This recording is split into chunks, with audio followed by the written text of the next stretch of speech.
Hey everybody, it's Master Gallengeist here, bringing you my review for Thor issue 9. And I really enjoyed this issue, even though it was more about Roz Solomon than anything going on. But I liked that we have tied her into the Agents of Wakanda and how that did a nice synergy with what was going on in the Avengers issue. Now this also, depending upon which reading order you've done, it kind of retreads some ground.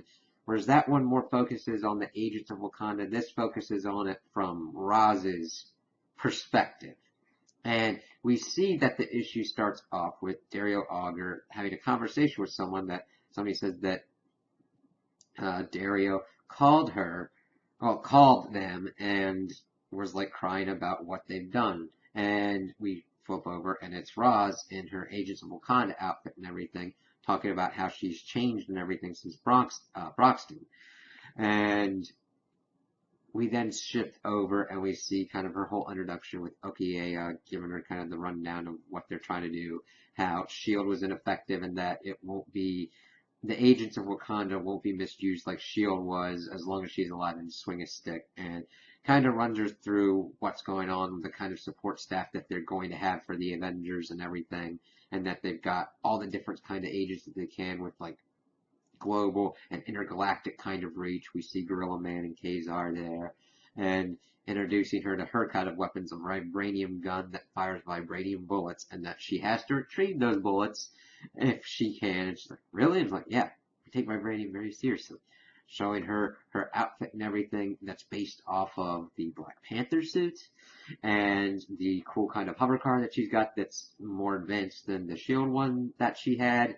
Okiya calling it antiquated, and then kind of warning Roz that this is different than what she was, that she was an environmentalist at S.H.I.E.L.D., but of course she has already transitioned past that. She's like, hey, I dated Thor and lived. When do I start?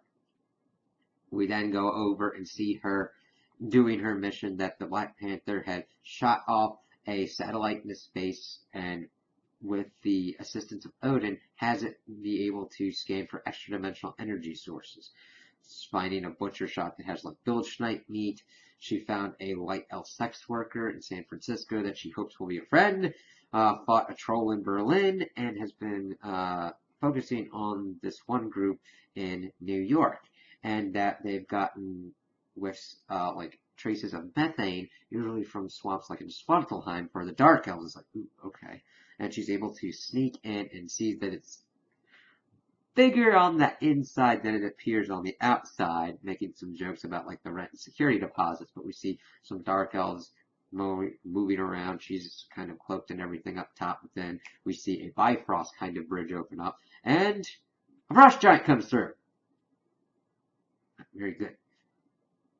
We shift over, we see that that we're at Jane, and that Roz is talking about like, hey, how do you beat a Frost Giant? It's like, oh yeah, without like a hammer and stuff like that. I've got like vibranium boots. That's about all I've got. Granted, that's a little bit further in the conversation, but Jane is like, you need to run. You need to call Thor. There's like, yeah, you're not really equipped to deal with that kind of stuff. It's like, I'm shooting it with like, making holes in it, but it just keeps like freezing itself and fixing the holes and everything. It's not working out very well.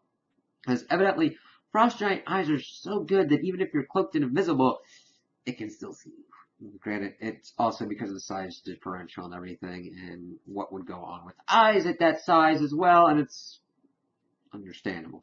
But she's fighting the Frost Giant, this troll, these Dark Elves, and trying to figure out what's going on.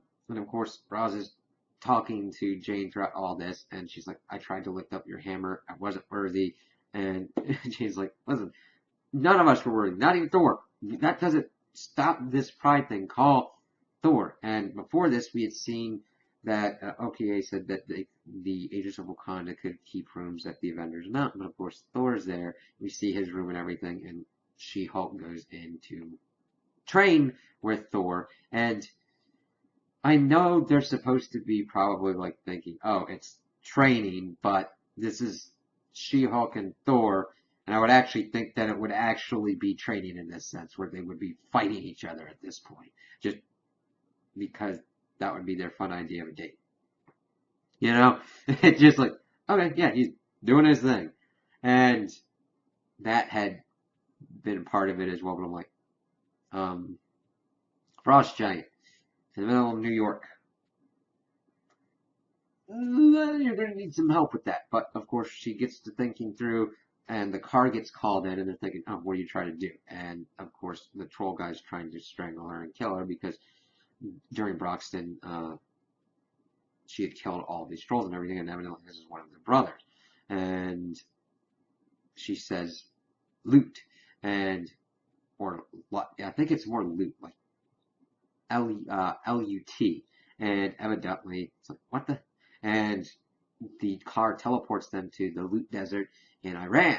And evidently, these cars come with a one-way charge for the Celestial Teleportation Network, which, by the way, is awesome and very good equipment for your in-field agents. So, good on you guys. And then she starts pretty much trying to grill him for information. She's already shot the troll who's bleeding out. And the dude's like, you're not going to be able to defeat me. She's like, I don't have to. The Earth's going to. It's like 150 degrees here. See, you might not think being an environmentalist would come in handy, but I like that her information on like, oh, okay, I know where the hottest, like one of the hottest deserts on Earth is. Let me teleport there and screw over this ice-based being. We then get to sometime later, and Thor comes down, and we see that the ice giant is dead.